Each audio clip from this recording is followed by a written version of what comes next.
Hi, it's me again with Corel Tips and Tricks Part 3. I sent the two videos I made, parts 1 and 2, to the person I'm trying to help. And I said, I wish we could find the font. Life would be so easy.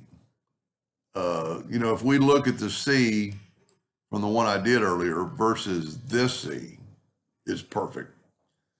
And I knew I'd seen that font, and I went to DA font. So if you go to dafont.com, and you can find this font, but I couldn't find it because I didn't know what it was called. Well, I actually had it. It's called Freshman. Look at that. So what we're going to do is I'm going to show this young man how to do this. Instead of cleaning up that font, we're going to use a new font because fonts don't ever trace good. So I'm going to go right from that node right there to that node, and I'm going to bring my line down, and I'm going to nudge it over. And I'm going to get my text about the right size of everything, and I'm not going to spend a lot of time on this. And I am going to go to text the path, put on the path. Now, it's scrunched up. So there's two things we can do, and I was so happy about it. Take your shape tool and you can spread this out. They need to be spread out a little bit where the Y is still touching. That's because it's at the end of the, let me back up here.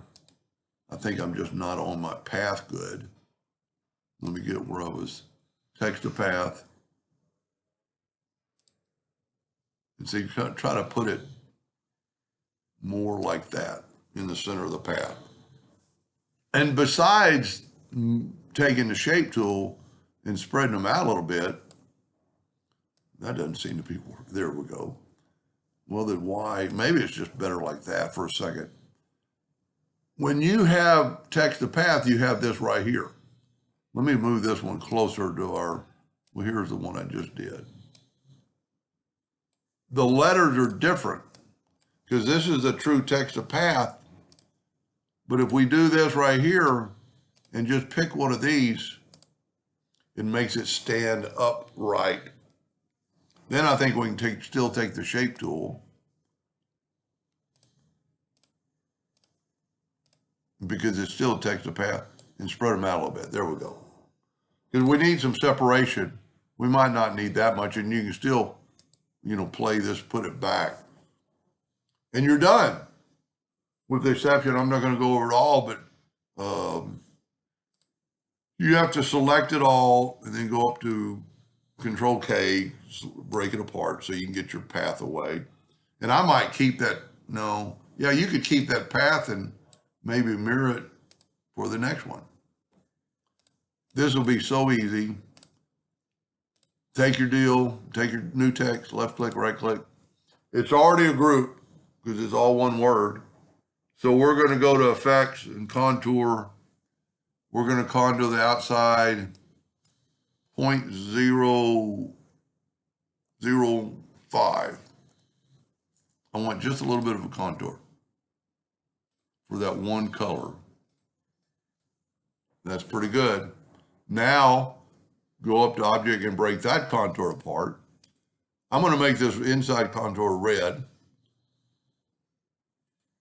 Well, there we go. And now I'm going to grab the outside contour, and I can see I've got the outside because it's black.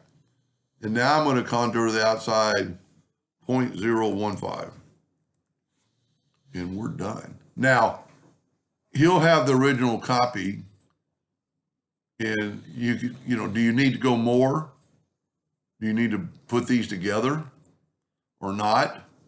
You can get them together, but just going like 0.02 and then, break those lines apart. I actually think they look better separated. Let's go with that right. Well, let's back it up and let's go 0.015. Now, you don't have to break the contour apart and then just take now, This does have some center things. So what we're going to do, we do have to break the contour apart. Go up to object, break all three parts apart, grab that. And if we look, this has some interior contours we do not need. So go up to object and break the curve apart. And then you could select these items or not and select the whole thing and move it up. And I guarantee you, if I didn't have to talk, I'm not saying I can't work and talk, but I could do this in a minute. Smart Fill Tool, blue. I mean, this makes life so easy when you can find the font. I think it's the dead on font. Let's get that pale yellow. Man, it's so pale, I can't even see that it's working. There it is. It almost looks like a green after a while. And you're going to do the same thing to the inside O. Yeah, for some reason I got to, and he'll know, and you can mix colors and make it that a paler yellow, if that's a word. I think that's good. Now get your Smart Fill tool and get that outside good yellow. Now the pale yellow will not show up, and we need to do that line right there. The Smart Fill tool has some pretty good crosshairs. If you're in that part, it'll work. Now watch when I put a background on this like you're going to print on a shirt. That pale yellow will show up. Can't really use anything but blue or a light blue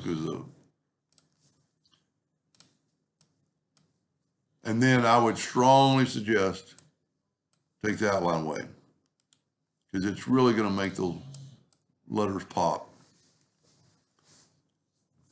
If I had realized the font, well, this part one still going to help somebody someday if they can't find the font.